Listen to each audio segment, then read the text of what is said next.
indray dia ty tantara ty moa zany dia tantara amin'ny teny frantsay izay natao dika soratra zany hoe navadika koa amin'ny teny gasy zavatra tena faran'izay mahafinaritra araka izy ny tantara ho any ankizy dia mitsara ary ny titre ny tantarantsika dia hoe ny mamako no tsara indrindra eto ambonin'ny tany.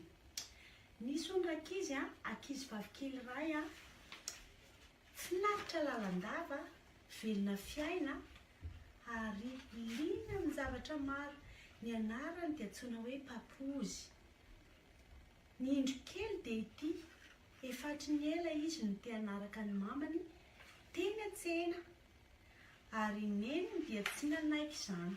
Ny antony dia tsotra, niteny neny hoe any an-tsena nery zanako tena be tabataba be any an-tsena, misy fofona maro be any an-tsena, feno olona maro be any an-tsena, manahirana zany hitondranao any zany.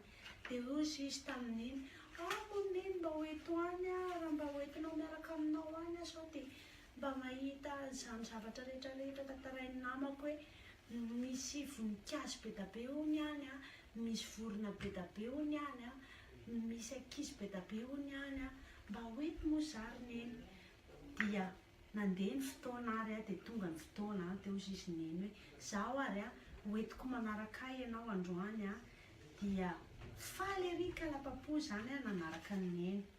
Dia lasa ary izy mianaka dia rehefa tonga teny amin'ny tsena zany izy mianaka dia ozy izy amin'izay izy mantsy neny jereo ane ny mpivarotra voninkazo manitra ery zany voninkazo zany. Andray neny ny mpivarotra mofo manitra be ny mofo te hihinana mofo ary neny. Ory neny jereo neny ny vorokely mirahira mahafinaritra be zany neny. Dia tampoka teo nefany miantso izy hoe neny tsy eny intsony neny ary dia natahotra izay tsy izy ka la Papozy. Dia nifanena tamina rangahy anankiray izy izay mpiompy biby akoho amam-borona. Dia nanatona an'ilay rangahy izy. Dia rehefa nanatona an'ilay rangahy izy dia sady mangovitra ery izy niteny amin'ilay rangahy hoe ramose mba afaka ampianao ve dia ozy izy ilay rangahy hoe fa inona ny olana anao zanako, tsy izany fa tsy hitako tsony mamanay ozy izy, tsy hitako tsony neninay. Dia ozy izy ilay rangahy raha izany ary dia ohatranaiza ny mamanao, ohatranaiza ny reninao, ny neniko faran'izay olona tena tsara tarehy indrindra eto ambonin'ny tany dia tsy mahita neny ohatr'izany intsony ozy izy. Dia ndao ary ozy izy ilay rangahy fa hoentiko ianao hitady any mamanao. Dia nandeha ny lalana teny an-dalana teny nifanena tamin'ny mpivarotra izay antsoina hoe Imeva moa dia mpivarotra voankazo ka nanatona ny meva izy dia ozy izy ilay mpivarotra. Io izy ry Papozy io ramatoa tena tsara tarehy be mihitsy io ve ny reninao. Dia ozy izy amin'izay Papozy tsara tarehy tokotra io ramatoa ozy izy fa ny mamako ny neniko mbola tsara noho io sady lava noho io. Raha izany ary dia andaontsika andeha anatona an'ry mpivarotra mofo ry. Dia nanatona n'ilay mpivarotra mofo indray dia nahita ny rondro.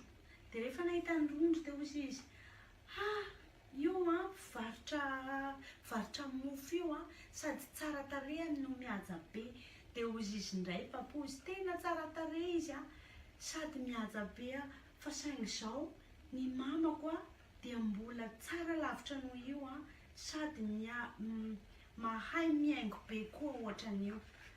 Dia tsy io zany ozy izy dia lasa zareo dia nanatona an'ilay mpamboatra volo. Rehefa tonga teo amin'ny toerana ny mpamboatra volo dia nanontany io zao ny olona farany lava ozy izy ilay rangahy sady mihaja arak'izay teninao no mitondra pataloha ihany koa.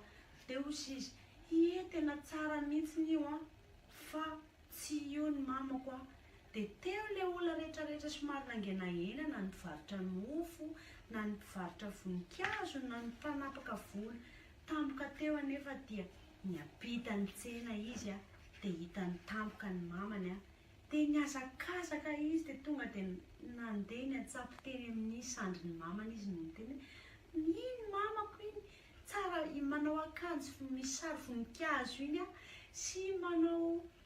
sy manao akanjo baly mirebareba iny a, iny ny mamako iny. Efa niteneniko nareo hoe ny mamako ny farany tsara indrindra eto ambony tany. Ay, dia raha izany ary dia andahana roso izy ny mivarotra araony ianao. Ity tantara ity rakizy a, tena nafinaritra anahy izy ity satria ny antony a dia ninona zavatra miseho eto ambony tany a, tsika ankizy tsy nisafidy ny renintsika nefa tadidio fa ny renintsika ny farany olona tsara indrindra ho antsika. Dia izay ny tantarantsika androany a, niezaka tsy nitantaran'ilay tantara ao anatin'ny bokin'ny Roso Vola satria tsy mba tiako hovana indray satria vacances zao a, dia manantena nareo a ahita toro-tsara anio a, dia mirary soa. Veloma rakizy. Light your bed.